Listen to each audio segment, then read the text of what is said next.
Assalamualaikum warahmatullahi wabarakatuh. AATT. Sekarang kita akan masuk pembelajaran PAI yaitu bab 2. Bab 2 yaitu temanya tentang iman kepada Allah. Masih ingat rukun iman ada berapa? Ya, iman kepada Allah, iman kepada Rasul Allah, iman kepada kitab-kitab Allah, iman kepada qada dan qadar, dan yang terakhir iman kepada hari kiamat. Di sini kita akan mempelajari iman kepada Allah, yaitu rukun iman yang pertama, bahwa kita harus meyakini Allah itu ada. Zat Allah adalah sesuatu yang gaib.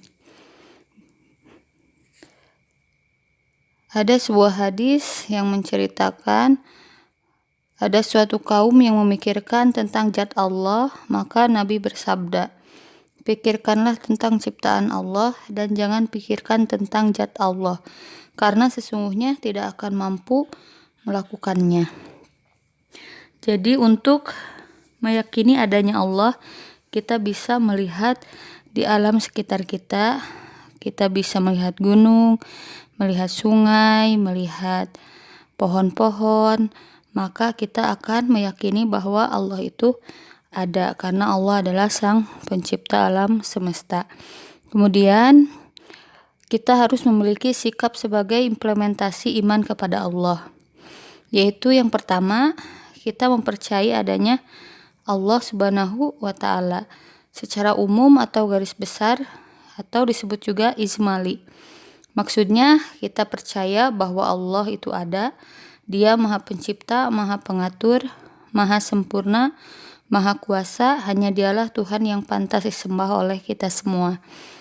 Kemudian yang kedua, kita harus mempercayai adanya Allah secara terinci atau tafsili. Nah, maksudnya kita percaya dengan sepenuh hati bahwa Allah mempunyai sifat-sifat dengan wajib yang mustahil, yang jumlah keduanya sama, yaitu 20 sifat. Dan Allah juga mempunyai sifat jaiz, adalah kuasa dan kehendaknya. Selain itu Allah juga memiliki sifat-sifat kesempurnaan seperti yang terdapat dalam Asmaul Husna yang berjumlah 99 Asmaul Husna. Selain itu, kita juga harus mengerti makna iman kepada Allah. Nah, iman itu artinya percaya adanya Allah, yaitu percaya kepada Allah dengan sungguh-sungguh, dengan cara diucapkan dengan lisannya dan dibenarkan dengan hatinya. Tentu akan selalu berusaha untuk berperilaku terpuji dalam kehidupan sehari-hari. Selain itu, seorang muslim harus yakin dengan bukti-bukti ciptaan Allah. Nah, apa saja bukti-buktinya? Yaitu pertama, kita bisa melihat kekuasaan Allah, adanya Allah, yaitu satu dalam ayat-ayat Al-Quran. Nah, disebutkan di beberapa ayat Al-Quran, yaitu surat Al-Baqarah, surat Ar-Rum, yang artinya, dan Tuhan kamu adalah Tuhan yang Maha Esa, tidak ada Tuhan selain Dia yang Maha Pengasih dan Penyayang. Nah, di sini jelas bahwa bukti-bukti adanya Allah itu, berdirilah langit dan bumi serta hamparannya sesuai yang ada di surat Ar-Rum, dan di antara tanda-tanda kebesarannya ialah berdirinya langit dan bumi dengan kehendaknya. Kemudian apabila Dia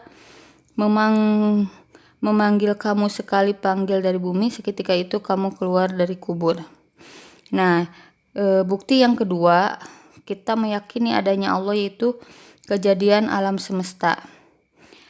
Kita melihat alam semesta begitu indah, melihat pantai, laut, gunung, itu adalah bukti adanya Allah sesuai dalil di Quran surah Ibrahim ayat 32.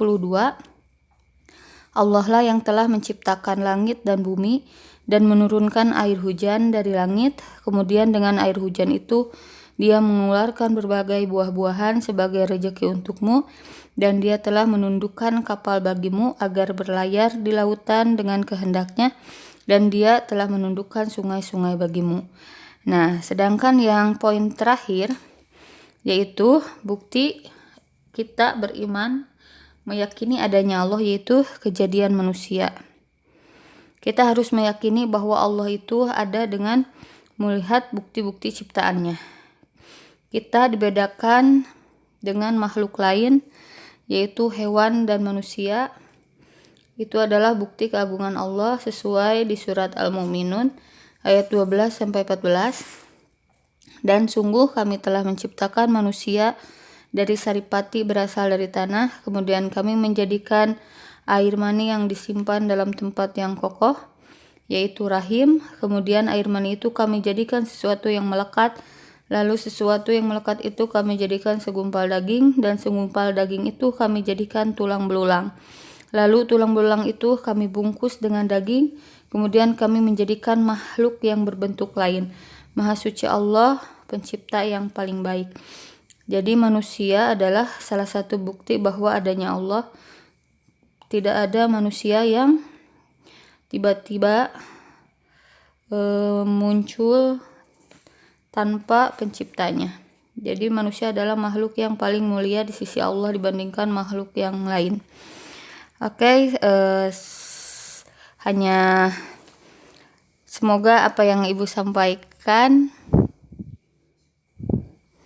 bisa AATT mengerti ya. Kesimpulannya, kita harus betul-betul meyakini bahwa Allah itu ada, walaupun kita tidak melihat wujud langsung dari Allah, tapi kita melihat tanda-tanda bahwa Allah itu ada, yaitu tadi dengan poin 3 yang tadi. Oke, Ibu tutup dengan doa. Rabbana atina fid dunya hasanah wa fil akhirati hasanah wa qina azabannar. Assalamualaikum warahmatullahi wabarakatuh.